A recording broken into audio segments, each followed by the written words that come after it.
Joining us now is Democratic Senator Sheldon Whitehouse of Rhode Island.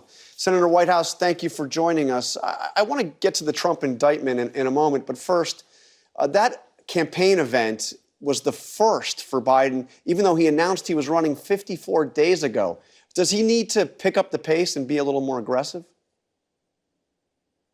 No, I think he's got a lot of time ahead of him, a lot of runway, and I think just laying a good solid base of these strong endorsements like he got out of the environmental community last week and he got out of the labor community at this big rally is just the way to go. I don't know that people are interested in a whole lot of campaign noise out of him, and I think he's doing it right. But let me ask you, you said recently this about President Biden. You said, I think everybody would certainly like a younger Joe Biden. You know, I think that people are concerned about an 80-year-old president, and I think that's an issue that President Biden is going to have to deal with on the campaign. So how does he deal with that question, with the age question? How does he address it? Well, I went on to complete that sentence that you quoted to say that he can do that by continuing to talk about his successes, about the experience, about the wisdom, about the sagacity that he brings to this job, and the record that he's shown to the American people by virtue of those characteristics and qualities that he has. And I think we're going to see enormous amounts of new construction, whether it's infrastructure. Factory construction in America is soaring right now. And when you're building factories, there's a lot more building that happens after the factory's up as you're building the products in the factory. So he's got a really good story to tell about the end of COVID, the reduction of inflation, the explosion in infrastructure, jobs, and manufacturing. And I think that's going to be a really solid baseline for him to go into the voters in the coming, what is it now, 15 months, 16 months? If Trump wins the nomination, Biden would find himself running against somebody that is possibly under trial in maybe multiple cases prosecuted by his own Justice Department. How do you see that playing out? Well, I think he's done a good job steering well clear of the prosecution. As you know, there are at least two firewalls between the president and this prosecution. First, he does not do business with Attorney General Garland. He does not speak to him about criminal-related matters. And second, Garland is firewalled off from this prosecution because he's appointed a special counsel. And his ability to engage with special counsel is extremely limited basically to violations of departmental rules and policies and procedures and so forth, which hasn't even been alleged yet.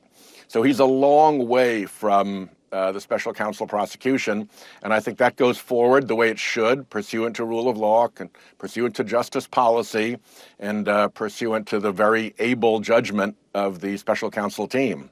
So that makes sense in terms of trying to convince the country that this is not a political prosecution, especially Republicans and independents. But is there also a risk? I mean, you know, Biden is not talking about this. Other top Democrats aren't talking about this. And yet Donald Trump has made it the centerpiece of his campaign. So, you know, he's the one out there, you know, professing his innocence, attacking the Justice Department, attacking the FBI, while Biden and other top Democrats are saying we're not going to talk about the issue. Yeah, I don't think that works well for Trump, to tell you the truth. I know that's his MO. When he's involved in civil litigation, when a bank is suing him for the money that he owes it, that kind of stuff, he goes into this sort of bullying, bombastic mode where he tries to make the other side as miserable as possible and hopes that they'll go away or settle on good terms. When you're dealing with a federal prosecutor, that stuff just doesn't work. It doesn't matter. It's just background noise to the federal prosecutor. So it's not going to help him at all in this case. The case is going to go forward, and as it does, we're going to learn more about it through the motion practice, through, as Attorney General Garland said, through the filings that the special counsel makes in the case. So there's going to be a steady drumbeat of both activity and evidence that emerges, as it properly should, through the case itself. Do you think Judge Aileen Cannon, who was randomly assigned to this case, she's obviously a Trump appointee, ruled favorably in the past for Trump, do you think that she can preside over this in a way that is independent? I think that's to be determined. As we all know, her first intervention in the case was very badly smacked down by the 11th Circuit, a conservative circuit that not only overruled her, but schooled her. And as a new judge, I'm not sure how often you want to do that. So we will find out whether she goes back to regular, normal judging or continues to be a Trump advocate in a robe. And the only good news about that is that her decisions can't kill off this case until after a jury is impaneled and then jeopardy has attached. So there's going to be a lot of proceedings beforehand for Special Counsel Jack Smith to test her behavior, to see how she's conducting herself, and to have time to move for her recusal if she's not providing proper rulings.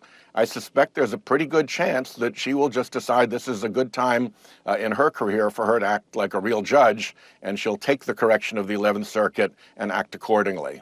And that would make it much harder for Donald Trump to do what he always does, which is attack judges as well. I mean, it's hard to attack somebody. Yeah, it would be very hard to attack this judge for him. So, although I wouldn't put it past him because attack is his mode. No, and consistency is not very consistently practiced by Trump. So before you go, I want to ask you a question. I know you are longtime friends with Bobby Kennedy Jr. You guys went to law school together. He supported your initial campaigns, all of your campaigns, campaigned with you. What do you make of his run against Joe Biden? And are you still in touch with him? Are you still close with him?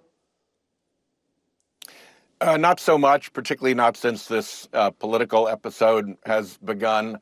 I 100% support President Biden. I don't think that vaccines are a hoax or a scam or dangerous. And I strongly, strongly support the people of Ukraine in their bid for freedom under the onslaught of the Russian military, because I think that's the frontier for freedom around the world. So I think Joe Biden has those issues and others right, and I'm more than happy to support President Biden for re-election. All right, Sheldon Whitehouse joining us from Rhode Island. Thank you and happy Father's Day. Thank you. You too.